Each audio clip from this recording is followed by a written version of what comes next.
Hello everyone. So in this video we will cover the fundamental duties. The fundamental duties in Indian Constitution are inspired by the Constitution of erstwhile USSR. हमने USSR के Constitution से fundamental duties ली हैं and these were added on the recommendation of the Swaran Singh committee. किसकी committee पे? Swaran Singh committee through the 42nd Constitutional Amendment Act 1976. याद रखिएगा जो हमारा fundamental duty है वो पार्ट 4A में है, पार्ट 4A में है और एक ही आर्टिकल है, आर्टिकल 51A. बट ये ऐड किया गया था बाद में जो स्वरण सिंह कमेटी का रिकमेंडेशन था 42nd कॉन्स्टिट्यूशनल अमेंडमेंट एक्ट 1976 के द्वारा. Presently the number of the fundamental duty as per the article 51A is 11, whereas originally at the time of the inclusion of the constitution the number was 10. एक fundamental duty 11वीं add की गई. पहले जो है ये 10 था, 11वीं फंडामेंटल ड्यूटी ऐड किया गया by the 86 constitutional amendment act 2002. ठीक है, 2002 का जो 86 कॉन्स्टिट्यूशनल अमेंडमेंट है उसके थ्रू जो है ऐड किया गया. तो अब याद रखिएगा जो फंडामेंटल ड्यूटी है हमारी, सारी जो ड्यूटीज़ हैं वो 42nd कॉन्स्टिट्यूशनल अमेंडमेंट एक्ट 1976 में ऐड की गई. और जो हमारी लास्ट की एक जो फंडामेंटल ड्यूटी है 11th जो है वो हमारी 86 कॉन्स्टिट्यूशनल अमेंडमेंट एक्ट 2002 से ऐड की गई. याद रखिएगा. अब देखिए, according to article 51A there shall be a duty of every citizen of India A to abide by the constitution and respect the national flag and national anthem. B. To cherish and follow the noble ideas which inspired our national struggle for freedom. C. To protect the sovereignty, unity and integrity of India. D. To defend the country. E. To promote spirit of the common brotherhood and amongst all the people of India. F. To preserve the rich heritage of our composite culture. G. To protect and improve the natural environment. H. To develop the scientific temper and spirit of inquiry. I. To safeguard public property. और दो और हमारे होंगे, यहाँ पे देखते हैं. J. To strive towards the excellence in all spheres of individual and collective activity. And K finally is who is a parent or guardian to provide opportunities for education to his child or as the cause may be what between the age of 6 to 14 years. 86 constitutional amendment act यही जो है हमारा add किया गया था 2002 में. ये याद रखिएगा. ठीक है. फर्स्ट क्वेश्चन है the fundamental duty to uphold and protect the sovereignty, unity and integrity of is mention at number. ठीक है, कौन से नंबर पे? Fundamental duty to uphold and protect the sovereignty, unity and integrity of India is mention at number. तो ये है हमारा 3.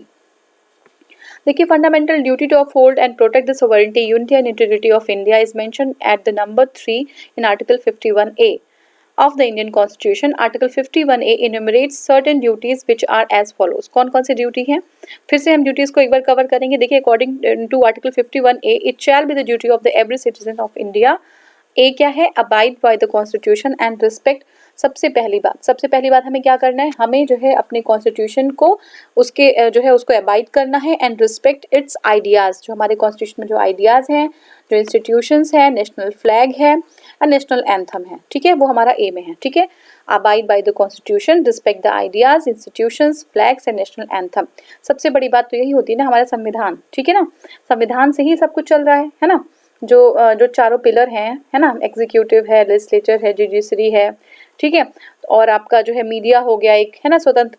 तो ये जो हमारा सब कुछ हमारे संविधान से ही हमने ड्रॉ किया है. ठीक है, तो पहली बात तो संविधान की आ गई. हमारे नेशनल फ्लैग और एंथम वो सब संविधान से रिलेट कर लीजिएगा. ये ए में है. बी में है cherish and follow the noble ideas which inspired our national struggle for freedom. हमने नेशनल स्ट्रगल फॉर फ्रीडम जो है उसको भी जो है कॉन्स्टिट्यूशन को पहले रखा है, national struggle for freedom second में रखा है. तो यानी कि वो आइडियाज़ जो हमारे फ्रीडम फाइटर्स थे, जो उनके माइंड में था, जिस तरीके से उनकी कंट्री को उनको बनाना था, उसी आइडियाज़ को हमें चेरिश करना है. तो that is second is national struggle for freedom. पहला हमारा क्या है? Constitution, national anthem, national flag. ठीक है, आइडियाज़, इंस्टीट्यूशंस. बी हमारा क्या है? National struggle for freedom. ठीक है, अब देखिए सी हमारा है to uphold protect the sovereignty, unity and integrity of India. तो हमें क्या करना है? पहले हमारा कॉन्स्टिट्यूशन था, कॉन्स्टिट्यूशन के साथ आप ये सब एसोसिएट कर लीजिएगा, institution, national flag, national anthem. दूसरी बात हमारा बी हमारा क्या है? आपका national freedom, struggle for freedom. ठीक है, सी क्या है? जो हमारा अब जब हमारी फ्रीडम मिल गई तो हमें क्या करना है? सोवरेनिटी, यूनिटी एंड इंटीग्रिटी मांगेंगे हम. ठीक है, फ्रीडम मिली तो हमने क्या ब्रिटिशर से मांगा? हमें चाहिए सोवरेनिटी, यूनिटी एंड इंटीग्रिटी. तो सी ये हो गया. डी क्या है? Defend the country and render national service when called upon two do so. तो एक बार हमें आज़ादी मिल गई, हमें सॉवरेंटी, यूनिटी और इंटीग्रिटी मिल गई, तो फिर क्या करेंगे, उसको हम डिफेंड करेंगे, ठीक है। उसको हम, ये सब देखिए याद करने का एक तरीका है, आप जो भी स्टोरी अपने माइंड में बना लीजिए, ठीक है। तो हम डिफेंड करेंगे कि फिर से कहीं हमारी आज़ादी ना छिन जाए, तो हम अपनी सॉवरेंटी, यूनिटी और इंटीग्रिटी को डिफेंड करेंगे। क्या करेंगे, एंड रेंडर नेशनल सर्विस, हमें जब भी अपने देश की जरूरत पड़ेगी, देश को हमारी जरूरत पड़ेगी, तो हम वहां पे प्रस्तुत होंगे, ठीक है। डी हो गया। ई क्या हो गया, to promote harmony and the spirit of common brotherhood among all the people of Indian, transcending religious, linguistic, regional and sectional diversities.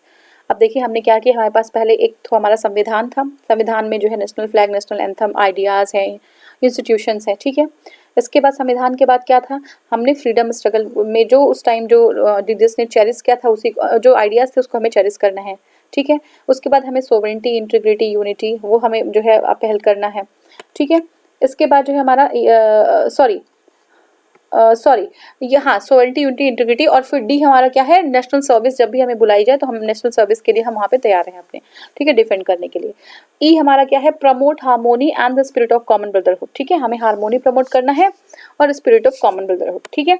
ये हमारा जो है ई हो जाएगा डी के बाद। डिफेंड करने के बाद जब हम डिफेंड कर लेंगे अपने देश को, तो हम फिर वापस बॉर्डर से लौट के अपने घर पे आएंगे और हम प्रोटेक्ट करेंगे अपनी harmony, spirit of common brotherhood and all the people and transcending religious, linguistic and आपका जो cultural, linguistic, regional and sectoral diversity, sectional diversities, ठीक है, to renounce practice derogatory to the dignity of women। तो ये भी exam important है, dignity of women, जो भी चीज़ जो है डेरोगेटरी है डिग्निटी ऑफ वुमेन के लिए, उसको हमें रिनाउंस करना पड़ेगा। ये जो है हमारा ई है। एफ है to value and preserve the rich heritage of our composite culture, ठीक है, उसको हमें वैल्यू करना है। इसके बाद फिर हमें क्या करना है, एफ में हमें हेरिटेज को अपने जो है नहीं कि जो हमारे रिच हेरिटेज हैं और हमारे कंपोजिट कल्चर के, उसको हमें क्या करना है, उसको हमें वैल्यू करना है। जी हमारा है to protect and improve the natural environment. और जब हमने हेरिटेज को जो है, आप सोचिए कि आप कहीं घूमने गए, आपने उस हेरिटेज को क्या किया, आपने प्रोटेक्ट किया, ठीक है। उसके बाद हमें क्या करना है, इंप्रूव करना है अपना नेचुरल एनवायरनमेंट। हमने हेरिटेज को तो इंप्रूव कर लेंगे, उसके अगल बगल हरियाली भी होनी चाहिए, तो हेरिटेज के बाद हरियाली ध्यान रखना है, नेचुरल एनवायरनमेंट, ठीक है, इंक्लूडिंग द फॉरेस्ट, लेक्स, ठीक है, रिवर्स, वाइल्ड लाइफ, ठीक है, and have compassion for the living creatures, ठीक है। to develop the scientific temper, humanism and the spirit of inquiry and reform, ठीक है। तो आपने मान लीजिए आप कहीं घूमने गए हो, मान लीजिए आप जो है राजस्थान में किसी फोर्ट को घूमने गए हो, उस फोर्ट में क्या किया है आपने, अपने हेरिटेज को जो है प्रिजर्व किया। उसके बाद फिर वहाँ पे देखा कि अगल बगल ग्रीनरी जो हो, पेड़ हो, ठीक है, जो है और कुछ हो, है ना, डक्स वगैरह घूम रहे हो, तो आपको क्या करना है, वाइल्ड लाइफ को और नेचर को प्रोटेक्ट करना है। उसके बाद उसी आप जो है ये जो हमारा जो हम जहाँ पे हम घूमने गए हैं उस किले में हमें क्या करना है, साइंटिफिक टेम्पर, यानी कि हमें जो है समझने के लिए है, साइंटिफिक टेम्पर को डेवलप करना है। ह्यूमनिज्म यानी कि हमने कुछ एक्सपेरिमेंट किया अंदर जाके, साइंटिफिक, ठीक है। तो ये हमारा एफ से है। एफ से समझ लीजिएगा आप घूमने गए हो किसी किले में, उसके बाद पहले तो हमने स्टोरी देखी ही थी, ठीक है।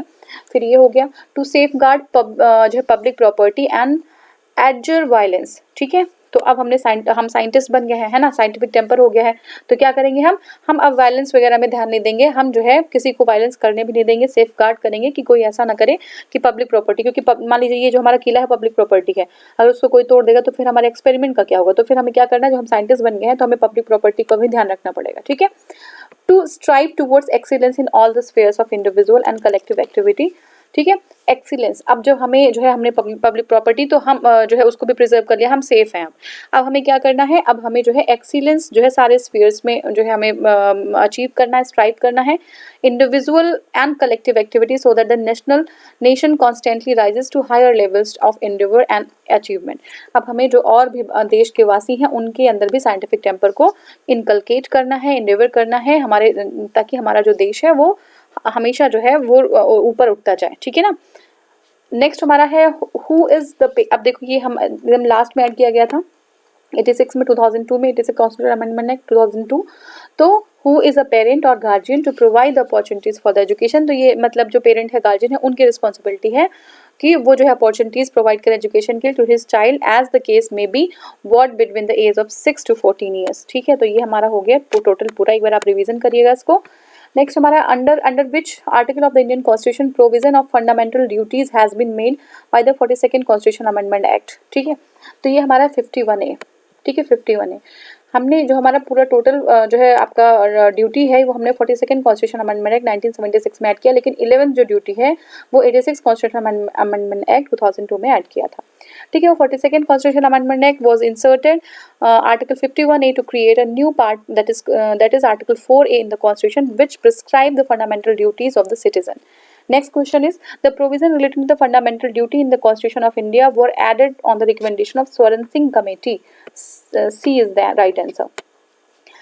Part 4A, Article 51, Part 4A and Article 51A fundamental duties were added on to the Constitution of India by 42nd Constitutional Amendment Act 1976 on the recommendation of the Swaran Singh Committee. At present, the total number of the fundamental duties 11. Originally, they were 10. ठीक है, 11वां कौन सा है कि जो parents हैं उनकी responsibility बनती है 6 से 14 साल के बच्चे हैं उनकी एजुकेशन पे ध्यान दें। फोर्थ हमारा क्वेश्चन है, when were the fundamental duties incorporated in the constitution, कब इनकॉर्पोरेट किया था ड्यूटीज को, तो ये 42nd अमेंडमेंट 1976 में। ठीक है, ये हो गया हमारा। Which one of the following committees और commissions recommended the inclusion of the fundamental duties in constitution, ये हमारा स्वरण सिंह कमेटी है। ठीक है, नेक्स्ट क्वेश्चन देखेंगे,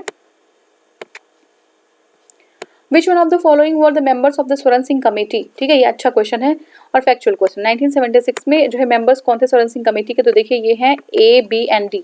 ठीक है, A है AR अंतुल्य, B है SS रॉय और AB and D is CM Stephen. ठीक है, CM स्टीफन। तो देखिए AR अंत्युल्य, SS रॉय और CM स्टीफन है, याद रखिएगा। Swaran Singh committee had a total 12 members. ये कहाँ का क्वेश्चन आ गया है, ये राजस्थान का है। देखिए तो टोटल 12 मेंबर्स थे। ठीक है, टोटल 12 मेंबर्स थे। देखिए स्वरण सिंह जो है चेयरमैन थे, and AR Antulay, SS Roy, Rajni Patel, SR Gokhale, VS Syed Mohammad, VN Gadgil, ठीक है, CM Stephen, DP Singh, Dinesh Goswami, Vasant Sathe, BN Banerjee, ये 12 मेंबर्स थे। Hardev Joshi was the 11th, 16th and 18th chief minister of Rajasthan. Since 1952 he for 10। अभी ये राजस्थान का क्वेश्चन आपको इंटरेस्ट होगा तो आप इसको एक बार देख लीजिएगा। नेक्स्ट हमारा question, the fundamental duties are mention in which of the following parts of constitution. ठीक है, तो ये हमारा है पार्ट 4A। पार्ट 4A में मेंशन है। नेक्स्ट क्वेश्चन है, by which constitutional amendment 10 fundamental duties were added in the constitution of India. ठीक है, 10 जो 42nd है, ओरिजिनली 42nd 10 ही थे ना, 11 बाद में। तो ये fundamental duties in Indian citizens are enumerated in, तो ये कहाँ पे है, it is enumerated in part 4A of the constitution. ठीक है, देखिए which article of the Indian constitution enumerates fundamental duties in Indian citizens. ठीक है, 15A। नेक्स्ट है, which amendment act included the fundamental duties of citizens in the Indian constitution, ये 42nd amendment है। ठीक है, 42nd। नेक्स्ट है the 10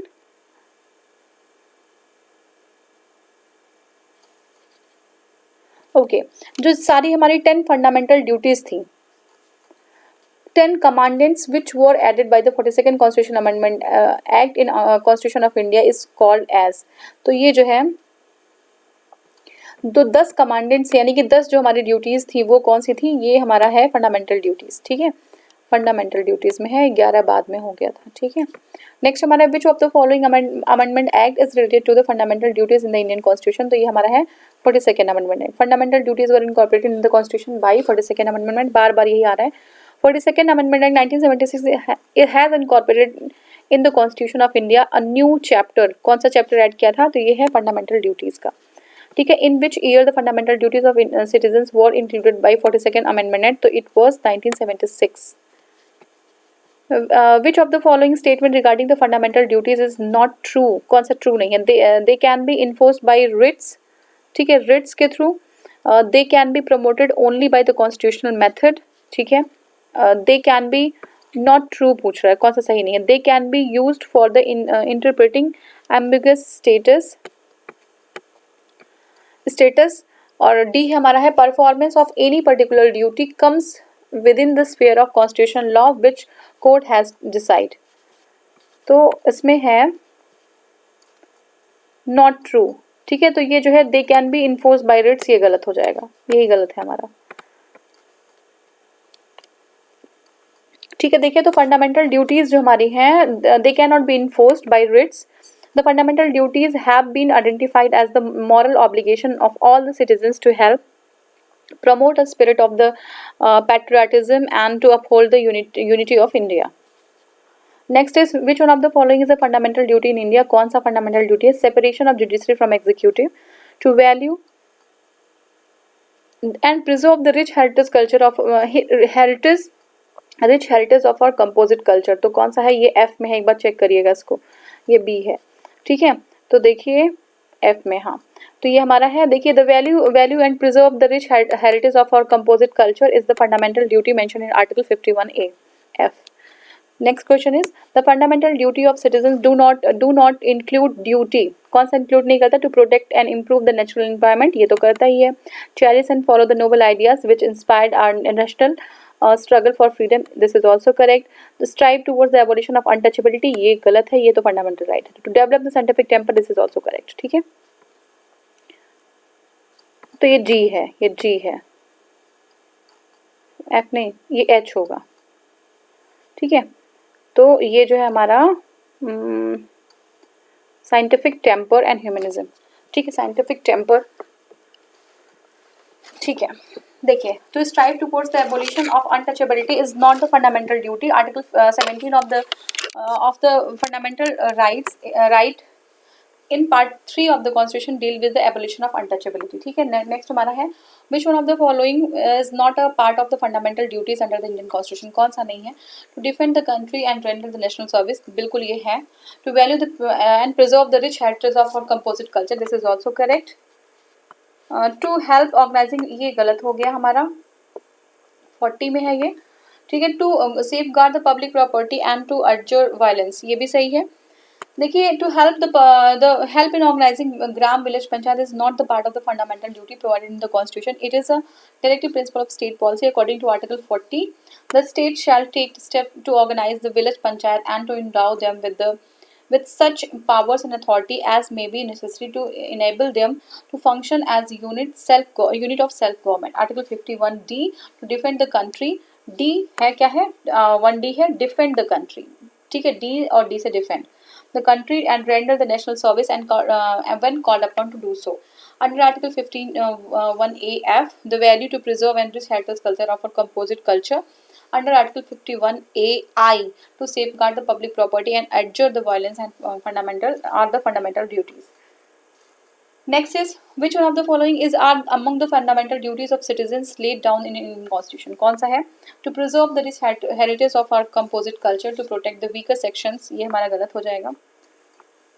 ये next हमारा है, to develop the scientific temper, this is also correct. और strive towards excellence in all the spheres of individual and collective activities, तो ये हमारा C हो जाएगा 1. अच्छा, ये क्या पूछ रहे हैं, ये कौन सा है? ठीक है, तो ये 2 को छोड़ के सारा होगा. ठीक है, देखिए, to protect the weaker section from the social injustice is not the fundamental duties. Rest of all the option 3 options are mention in the part 4A fundamental duties. ठीक है, next is protection of which one of the following is a fundamental duty of Indian citizens. ठीक है, तो किसका protection, फिर से देख लीजिए, protection of which one of the following is a fundamental duty of an Indian citizen. ठीक है, तो किसका प्रोटेक्शन? विलेज का, फ्लैग का, विलेज पंचायत का, फ्लैग का, और शेड्यूल का, शेड्यूल ट्राइब्स, और वाइल्ड लाइफ. ठीक है, तो ये है वाइल्ड लाइफ. ठीक है, वाइल्ड लाइफ. फ्लैग तो है, बट फ्लैग क्या है? उसको हमें रिस्पेक्ट करना है, प्रोटेक्ट नहीं करना है. अकॉर्डिंग टू देखिए, यहाँ पे देख लेते हैं. According to article 51A, it shall be the duty of the every citizen of India to abide by the constitution and respect its ideas and institution, national flag and national anthem and to protect the improve. देखिए, ये क्या है? Respect its ideas and institutions, national flag and national anthem. ठीक है, इसको respect करना है. To protect and improve the natural environment, including the forest, lakes, rivers, wildlife, and to have the compassion for living creatures. ठीक है, ये है. Next है, it shall be the duty of the every citizens of India to protect and improve the natural environment. ये किस में है? ये आर्टिकल 15A में है. 15A में है. देखिए, ये जो हमारा है G है, 15A का G. It shall be the duty of every citizen of India to protect and improve the natural environment. तो देखिए, नेचुरल इन्वायरमेंट जो है G में है. ठीक है, इन्वायरमेंट G में है. नेक्स्ट है, which one of the following is incorrect, कौन सा गलत है? Fundamental duties are the part of the fundamental rights, बिल्कुल गलत है ये. नेक्स्ट हमारा fundamental duties are not the part of, ये सही है। Fundamental duties are enumerated in part 4A, ये भी सही है। Article 51A explains the duties of every citizen of, A गलत हो जाएगा। देखिए option A incorrect because the fundamental duties are not the part of the fundamental rights, rather the fundamental duties were included in the Constitution of India through 42nd Amendment Act 1976 by adding a new part, that is Part 4A of the Indian Constitution, which currently enumerates 11 duties for every citizen of India. Next is, which one of the following is not a fundamental duty? कौन सा नहीं? To protect the national anthem, this is the duty. To safeguard public property, this is also the duty. To protect monuments, ये भी सही है. To protect and improve the natural environment, which is not a fundamental duty. To protect the monuments and places of public importance, वो heritage था, ठीक है। देखिए protect the monuments and places of public importance is not mentioned, ये नहीं है, ये heritage था। इसमें जो है सेंटेंस आप ध्यान से समझेंगे तो गलत हो जाएगा question. How many fundamental duties are there in the Indian constitution? कितने फंडामेंटल? 11 है, अभी ओरिजिनली 10 थे। देखिए there are 11 fundamental duties in part 4A of the Indian Constitution. Originally there were 10 fundamental duties, but 11 duty was added in 86 by 86 Constitutional Amendment Act 2002. 51K was added by the parent for the parent or guardian to provide the opportunity for education to their children between the age 6 to 14 years. Next question is, which one of the following is not provided in the part 4A? कौन सा नहीं है? ए में नहीं, fundamental duty नहीं। तो to respect the national flag, ठीक है, to respect the national flag, right. और नहीं है ये बताना हमें। To promote the spirit of brotherhood amongst all the people of India, to respect our parents and teachers, ये नहीं है, ठीक है। To preserve the rich heritage of our composite culture, ये भी है, तो सी नहीं है। देखिए respect our parents and teachers is not mentioned among the 11 fundamental duties of the Indian constitution, ठीक है। Under the constitution of India which one of the following is not a fundamental duty? कौन सा नहीं है? तो देखिए to vote in public elections, to vote in public election ये fundamental नहीं है, बल्कि साइंटिफिक टेम्पर है, पब्लिक प्रॉपर्टी को सेफ गार्ड करना है, abide by the constitution and respect its ideas, ये सारे हैं, बट जो है हमारा ए नहीं है, सारे हैं, ए नहीं है, ठीक है। ए देख लीजिएगा। देखिए vote in the public elections is not the fundamental duty. Other options are mentioned in part 4A, that is develop scientific temper, ये 15AH है, ठीक है, साइंटिफिक टेम्पर H होगा। और safe guard the public property, that is I, ठीक है, public property I। और abide by the constitution and respect its ideas, article 51A, ठीक है। अब इसे हमें क्या करना है? Correctly match. Which one of the following is not correctly match, ये बताना। पार्ट 2 है सिटीजनशिप, पार्ट 3 है फंडामेंटल राइट्स, पार्ट 4 है directive principle of state policy, part 5 ये गलत होगा, पार्ट 4A है फंडामेंटल ड्यूटीज, ठीक है। तो देखिए fundamental duties were added in part 4A by the 42nd constitution amendment act and part 5 pertain to union executive. Next is to uphold and protect the sovereignty, unity and integrity of India is a provision made in, तो ये हमारा fundamental duties में है, ठीक है। देखिए part 4A of the constitution deals with the fundamental duties. Originally the constitution of India did not contain these duties. Fundamental duties were added by the 42nd and 86 constitution amendment act. At present there are 11 fundamental duties. Citizens are morally obligated by the constitution to perform these duties. It shall be the duty of the every citizen of India to uphold and protect the sovereignty, unity and integrity of India. ये सारे जो हमारे हैं fundamental duty में। और next हमारा जो है ये प्रेसिडेंट है, इसको हम नेक्स्ट वीडियो में कवर करेंगे। Thank you so much for watching. Thank you.